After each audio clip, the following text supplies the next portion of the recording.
मैं गुड्डू जायसवाल, आप सभी दर्शकों को मेरा नमस्कार। जैसा कि आप जानते हैं, इंडो नेपाल न्यूज़ की खास मुहिम हम तो पूछेंगे संभावित अध्यक्ष पद के प्रत्याशियों से। इस कार्यक्रम के खास मेहमान हैं युवा समाज सेवी सुधाकर जायसवाल जी।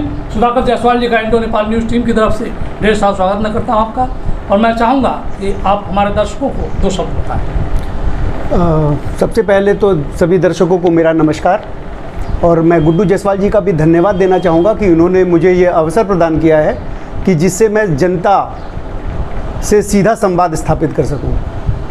आपके इंडो नेपाल न्यूज़ के माध्यम से मैं ये जनता से बताना चाहता हूँ कि मेरा नाम सुधाकर जायसवाल है। मैं नौतनवा में ही पला बड़ा हुआ हूँ। नौतनवा में कक्षा 12 तक की पढ़ाई मैंने की है। प्रारंभ में मेरी पढ़ाई कॉन्वेंट स्कूल में हुई है, तत्पश्चात आदर्श जूनियर हाई स्कूल तथा नौतनवा इंटर कॉलेज में मेरी पढ़ाई हुई है। प्रारंभ में मैं जब कॉन्वेंट स्कूल में पढ़ता था तो उस समय मैं नौतनवा में पुराने नगर में रहता था, और वहाँ पर सामने ही मेरे सरस्वती शिशु मंदिर हुआ करता था। वहाँ पर शाखाएँ लगती थी, और शाखाओं में मैं जब जाता था तो बाल्यकाल से ही मुझे संघ की भावना से मुझे परिचय हुआ, और तभी से मैं संघ की विचारधारा से, संघ की राष्ट्र निर्माण की विचारधारा से बहुत ही प्रभावित हूँ। और मैं ये चाहता हूँ कि संघ की राष्ट्र निर्माण की विचारधारा में मैं भी भागीदार बनूँ। इंटरमीडिएट की पढ़ाई के उपरांत मैं इलाहाबाद विश्वविद्यालय में गया। वहाँ पर मैंने स्नातक की पढ़ाई की। तत्पश्चात मैंने MBA की पढ़ाई करी देहरादून से। ये है मेरा संक्षिप्त परिचय। मेरे पिताजी स्वर्गीय श्री लालचंद जायसवाल, जिनको लाला बाबू के नाम से लोग जानते हैं, नौतनवा के एक प्रतिष्ठित व्यवसायी रहे हैं, और उन्होंने नौतनवा में तमाम समाज सेवा के कार्य किए हैं। और उन्हीं की देखा देखी मैंने भी समाज सेवा का कार्य किया है। समाज की सेवा का कार्य को मेरा ये मानना रहा है कि एक हाथ से दो तो दूसरे हाथ से पता नहीं चलना चाहिए। इसीलिए मैंने कभी भी अपने किसी भी समाज सेवा के कार्य को प्रचारित करने का प्रयास नहीं किया है। अभी मैं सार्वजनिक जीवन में आ रहा हूँ, क्योंकि उसके पीछे सबसे बड़ा कारण ये है कि हमारे माननीय प्रधानमंत्री जी मोदी जी जो 24 घंटा कार्य करते हैं, उन्होंने आह्वान किया है कि हमको अपने राष्ट्र को विकसित राष्ट्र बनाना है। उनकी विकसित राष्ट्र बनाने की विचारधारा से मैं इतना प्रभावित हुआ हूँ कि मुझे ये लगा है कि मुझे भी अपने जीवन को इसी में होम कर देना चाहिए। अपने राष्ट्र को विकसित बनाने के लिए जो भी कार्य मैं कर सकूँ, अब वो कार्य मैं करूँ। ये सभी को मालूम है कि 15 अगस्त को मोदी जी ने आह्वान किया था कि सन 2047 तक भारत को विकसित राष्ट्र बनाना है। अगर भारत को विकसित राष्ट्र बनाना है तो नौतनवा नगर या कोई भी छोटे नगर, बड़े नगर, गांव, शहर सभी को विकसित होना पड़ेगा।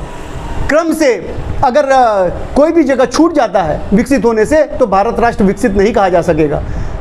विकसित राष्ट्र की अवधारणा पे मैं काम करना चाहता हूँ। मोदी जी की विचारधारा से मैं प्रेरित हूँ, भारतीय जनता पार्टी की विचारधारा से मैं प्रेरित हूँ। योगी जी और मोदी जी ने जो मेहनत किया हुआ है, हमारे स्थानीय सांसद पंकज चौधरी जी लगातार क्षेत्र में जिस तरीके से कार्य कर रहे हैं, हमारे विधायक जी जिस तरीके से कार्य कर रहे हैं, इससे हमारे लिए बहुत आवश्यक है कि उनके कदम से कदम मिलाकर हम आगे बढ़ें और लगातार क्षेत्र की जनता का विकास करने के पीछे जो भी कुछ कार्य किया जा सकता है उस कार्य को किया जाए। सुधाकर जी, आप एक सफल व्यवसायी हैं, जैसा कि आपने उसकी डिग्री भी लिया है, फिर एकाएक आपको राजनीति में आने की क्या जरूरत पड़ती है? मैं ये बताना चाहता हूँ कि मैं ये भावना मेरी राजनीति में आने का नहीं है। जैसा कि मैंने आपको पहले ही बताया, मोदी जी की विचारधारा से कि राष्ट्र निर्माण करना है, हमको राष्ट्र को हमको विकसित बनाना है, और विकसित बनाने के लिए राष्ट्र विकास की गति को बढ़ाना बहुत आवश्यक है। हमने ये देखा है कि हमारे यहाँ विकास तो हुआ है, इस बात से कोई इनकार नहीं कर सकता कि हमारा राष्ट्र सन 1947 में जहाँ पर था आज वहाँ से कहीं आगे है, लेकिन हमारे विकास की गति बड़ी धीमी है। और इस गति से अगर हम विकास करते रहें तो हम अन्य विकसित राष्ट्रों की बराबरी में कभी भी नहीं पहुँच सकेंगे। हमको अपने विकास की गति बढ़ानी है। इसके लिए मैंने जो पढ़ाई की है, मैंने जो सीखा है, मैं ये चाहता हूँ कि सभी लोगों को उसका लाभ मिलना चाहिए। जैसा कि आपने बताया कि मैं एक सफल व्यवसायी हूँ, निश्चित रूप से मैं एक सफल व्यवसायी हूँ। मैंने व्यवसाय में ईमानदारी से कार्य किया है और अच्छा व्यवसाय किया है। हमारे यहाँ आज की डेट में कम से कम डायरेक्टली 200 से 250 लोग एम्प्लॉयड हैं जिनको हमने रोजगार दिया है, और अप्रत्यक्ष रूप से भी 1000 से 1200 1500 लोग हमारे यहाँ से लाभान्वित होते हैं। लेकिन इससे काम नहीं चलेगा। काम तो तब चलेगा जब मैं व्यवस्था का अंग बन करके, व्यवस्था को और मजबूती दे करके, व्यवस्था को मजबूती प्रदान कर करके अपने क्षेत्र की, अपने देश की, अपने संपूर्ण विश्व के कल्याण की भावना से ओतप्रोत होकर के, मैं संपूर्ण विश्व के कल्याण की भावना से प्रेरित होकर के राष्ट्र निर्माण करूंगा, अपने नगर का निर्माण करूंगा। नौतनवा को विकसित करने के विषय में क्या आपने सोचा, कैसे नौतनवा नगर विकसित होगा? जैसा कि मैंने मैंने आपको बताया कि विकास की गति को बढ़ाना जरूरी है। विकास की गति बढ़ाने के लिए सबसे ज़रूरी है कि हम लोगों को मिलाएं। सिर्फ शासन की योजनाओं से विकास की गति नहीं बन सकती है। विकास की गति को बढ़ाने के लिए शासन की योजनाओं के साथ साथ लोगों को भी सम्मिलित करना पड़ेगा। सभी योजनाओं में स्थानीय लोगों को सम्मिलित कर करके ही हम आगे बढ़ सकते हैं। जैसा कि आप जानते हैं कि भारत ने त्रिस्तरीय शासन प्रणाली अपनाई है। एक तरफ केंद्र है, दूसरी तरफ राज्य है, तीसरी तरफ स्थानीय निकाय है। ये इसी अवधारणा से प्रेरित है कि स्थानीय निकाय में जब हम जाते हैं तो स्थानीय स्तर पे जो वहाँ की समस्याएं हैं, स्थानीय स्तर पे जो विकास की योजनाएं बनाई जानी चाहिए वो स्थानीय स्तर पे बनाई जानी चाहिए। केंद्र में हमारे मोदी जी बैठे हुए हैं जो योजनाएं बना रहे हैं और नीचे की तरफ जा रहा है। प्रदेश में हमारे योगी जी बैठे हुए हैं जो योजनाएं बना रहे हैं, नीचे की तरफ आ रहा है। स्थानीय स्तर से भी जब अच्छी योजनाएं बनेंगी तभी विकास की गति तीव्र की जा सकती है, तभी विकास सही मायने में लोगों तक पहुंचाया जा सकता है। इसीलिए यह आवश्यक है कि हम स्थानीय स्तर पे स्थानीय नेतृत्व को सुदृढ़ करें और उसके अनुरूप हम विकास की गति को बढ़ाएं। आम नागरिक नगर पालिका के अधिकार को या मूल अधिकार नहीं समझ पाता कि नगर पालिका को क्या होना चाहिए, क्या उसका अधिकार है। क्या आप बताएंगे कि नगर पालिका का क्षेत्र क्या उनमें आता है, नगर पालिका का मूल अधिकार क्या है? देखिए, नगर पालिका का मूल कार्यभार स्थानीय स्तर का ही होता है। नगर में नालियों की व्यवस्था, नगर में पेयजल की व्यवस्था, नगर में अन्य रोगों से लड़ने के लिए तमाम समय जो हम कीटनाशकों का छिड़काव करते हैं, साफ़ सफाई की व्यवस्था, ये नगर पालिका का मुख्य कार्यभार होता है। लेकिन साथ ही साथ नगर पालिका को ये भी देखना होता है कि नगर में योजनाएं किस तरीके की बनाई जाएं, जिससे कि हम नगर को किस तरीके से विकसित कर सकते हैं, नगर को किस तरीके से हम बढ़ा सकते हैं। जैसे कॉलोनियों का निर्माण, नई कॉलोनियों का निर्माण सुनियोजित तरीके से जब भी होगा तो नगर का सुनियोजित विकास होगा। अगर हम कॉलोनियों को किसी भी तरीके से बनने देंगे, कहीं पर भी कुछ भी निर्माण कर किया जाएगा तो नगर का सुनियोजित विकास नहीं होगा। साथ ही साथ नगर के जो गरीब, वंचित, शोषित वंचित तबका है उनका भी हमको ध्यान रखना पड़ेगा कि उनका आर्थिक रूप से कहीं से भी दोहन ना हो सके, कहीं उसका नुकसान ना हो सके। योजनाएं स्थानीय स्तर पे जो बनाई जाएं उसमें गरीबों का ध्यान सर्वप्रथम देना पड़ेगा, क्योंकि गरीब जब हमारे देश के अपलिफ्ट होंगे, जब ऊपर की तरफ जाएंगे तभी हमारा देश विकास हो सकेगा। गरीबों को दरकिनार कर करके कोई भी योजनाएं सफल नहीं हो सकती हैं, न कोई योजनाएं को सफल कभी माना जा सकता है, क्योंकि वो जो शोषित तबका है, जो गरीब तबका है, उसको ऊपर उठाना हर नागरिक का, जो भी समाज में ऊपर के स्थान पे उसका कर्तव्य है कि वो उसको ऊपर उठाए। जैसा कि मैंने आपको साथ ही ये भी बताया कि पेयजल की सुविधा, जो कि आज की डेट में हमारे भारत सरकार की भी ये योजना है कि पेयजल, हर घर नल की योजना भारत सरकार ने बनाई हुई है।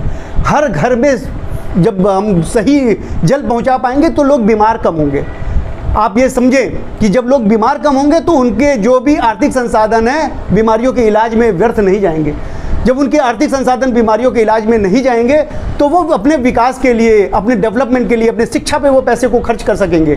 जब वो शिक्षा में पैसे खर्च करेंगे तो निश्चित रूप से ही उनका ज्ञान बढ़ेगा और वो भी कदम से कदम मिला करके, कंधे से कंधा मिला करके नगर के विकास में, देश के विकास में, संपूर्ण विश्व के विकास में अपना योगदान दे सकेंगे। आज की डेट में गरीब आदमी बहुत परेशान है, उसको तो रोज़ बीमार होना पड़ता है, रोज़ डॉक्टर के पास जाना पड़ता है, कभी सलाइन चढ़वा रहा है, कभी कुछ कर रहा है, कभी कुछ कर रहा है। वो अपने विकास के बारे में सोच भी नहीं पाता, अपनी शिक्षा के बारे में सोच भी नहीं पाता। हमारी नगर पालिका की ये जिम्मेदारी है कि गरीब आदमी को गरीब न रहने दे, स्वास्थ्य सेवाओं को इतनी मजबूत करे, जो सरकारी स्वास्थ्य सेवाएं हैं उसको मजबूत करे, सरकारी शिक्षा की व्यवस्थाओं को इतनी मजबूत करें कि नगर का गरीब आदमी परेशान ही ना रहने पाए। जब वो परेशान नहीं रहेगा तो वो विकास के बारे में सोचेगा। आज के समय में वो विकास के बारे में सोचता भी नहीं है। उसको तो अपने रोज़मर्रा की ज़रूरतों को पूरा करने के लिए इतने तकलीफ में है कि वो विकास के बारे में क्या सोचेगा। वो बिल्कुल विकास के बारे में अपने नहीं सोच पाता है। नौतनवा के 25 वार्डों का आप भ्रमण कर रहे होंगे, आपको सबसे बड़ी विकट समस्या क्या देखने को मिलेगी? देखिए, मैंने आपको बताया कि छोटी छोटी समस्याओं के बारे में या किसी पे आरोप प्रत्यारोप लगाने का मेरा कोई ध्येय नहीं है। मेरा एकमात्र उद्देश्य है नगर को विकास करना। नगर को विकसित करने के लिए समग्र रूप से कार्य योजनाएं बनानी पड़ेगी। समग्र रूप से स्थानीय लोगों को भी उसमें मिलाना पड़ेगा कि उनसे समझना पड़ेगा कि नगर की आपकी आवश्यकताएं, नगर को किस डायरेक्शन में बढ़ना चाहिए।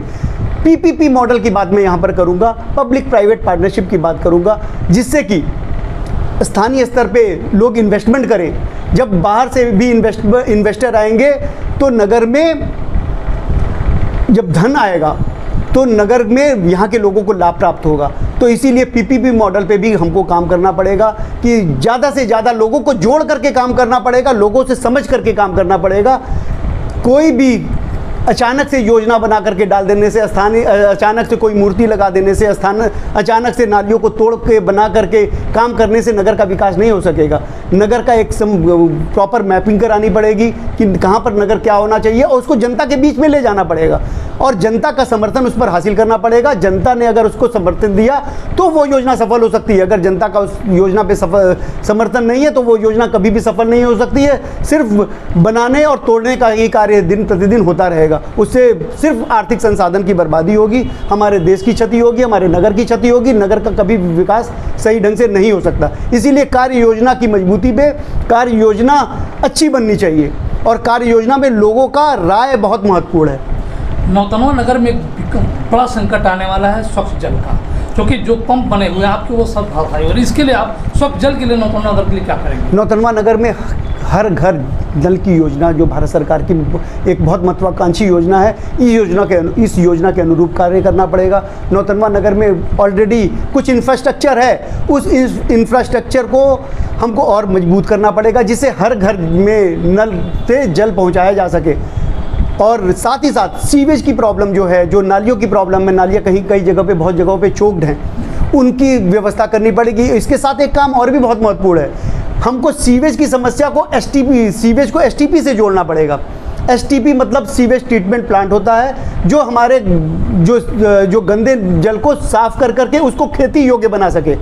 उस जल को जब हम खेती योग्य बना सकेंगे तो उस जल को हम खेती में दे सकेंगे और जो भूगर्भ जल है उसका दोहन हम कम करेंगे।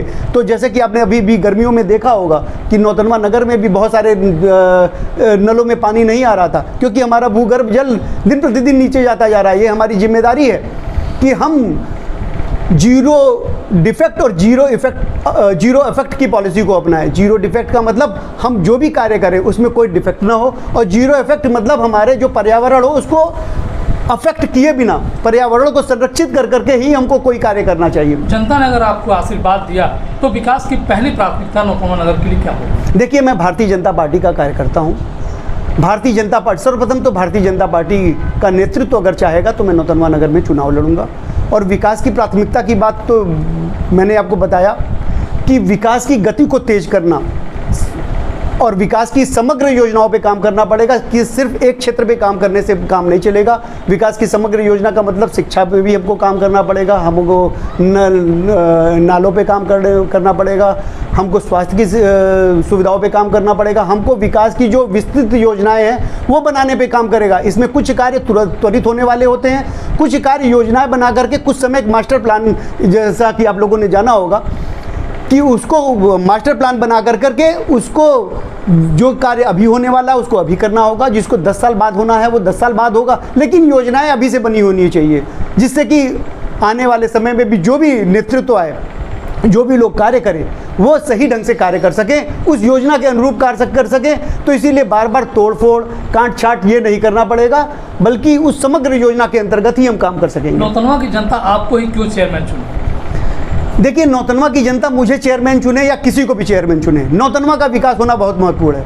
मुझे मैंने जो कार्य किया है, मेरा जो व्यक्तित्व है, मैं उसके आधार पे पार्टी नेतृत्व, सर्वप्रथम तो पार्टी नेतृत्व से, तत्पश्चात पार्टी नेतृत्व का अगर मुझे समर्थन मिलता है तो तत्पश्चात जनता के पास जाऊंगा और मैं अपने लिए मत का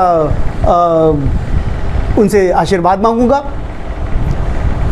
मेरे कार्य जो मैंने अभी तक मैं सामाजिक जीवन में बहुत ज़्यादा तो नहीं था, मैं सामाजिक जीवन में अभी आना प्रारंभ किया है, इसीलिए पहले के जो मेरे पूर्व के जो सामाजिक कार्य हैं मैं उसके बारे में बहुत लोगों से चर्चा नहीं करता हूं, क्योंकि मेरा ये विश्वास है कि अगर कोई भी कार्य करो तो उसके बारे में ज़्यादा चर्चा ना करो। लेकिन सामाजिक जीवन में आने पे ये आपकी ज़रूरत हो जाती है कि आप लोगों को अपने कार्यों के बारे में भी बताएं, तो धीरे धीरे मैं लोगों को बता रहा हूँ जो मैं अब कार्य कर रहा हूँ। पूर्व के कार्यों के बारे में मैं ज़्यादा चर्चा नहीं करता हूँ। पूर्व में मैंने जो भी कार्य किया हुआ है वो जिनके लिए किया हुआ है उनको पता है, तो मैं ये चाहता हूँ वो उन्हीं तक को पता रहे।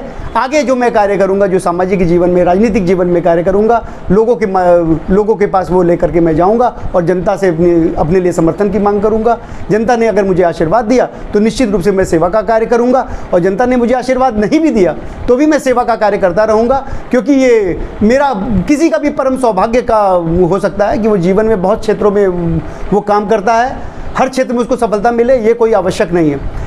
मेरे लिए आवश्यक ये है कि मैं ये संतुष्टि मुझे रहे कि मैंने जो प्रयास किया वो सही ढंग से प्रयास किया, और आज की डेट में मैं ये प्रयास कर रहा हूँ कि मैं नगर के विकास करने के लिए, भारत को विकसित बनाने के लिए, प्रदेश को विकसित बनाने के लिए, संपूर्ण विश्व के कल्याण की भावना से जो मैं ये कार्य करना चाहता हूँ, ये उसी का भाग है।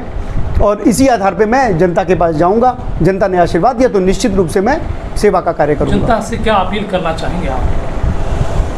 जनता से यही अपील करूंगा कि आने वाले चुनाव में मोदी जी और योगी जी की भावनाओं के अनुरूप जो भी कार्यकर्ताओं को भारतीय जनता पार्टी का आशीर्वाद मिले, उसको आप अपना समर्थन दीजिए और उसको इस चुनाव में विजयी बनाएं। आप अभी सुन रहे थे हमारे युवा समाज सेवी सुधाकर जायसवाल जी को, जो नगर को किस तरह विकास के पथ पर ले जाएंगे। उन्होंने पूरा आपको खाका बताया है, पूरी बात समझाई है। मैं गुड्डू जायसवाल, इंडो नेपाल न्यूज़, नमस्कार।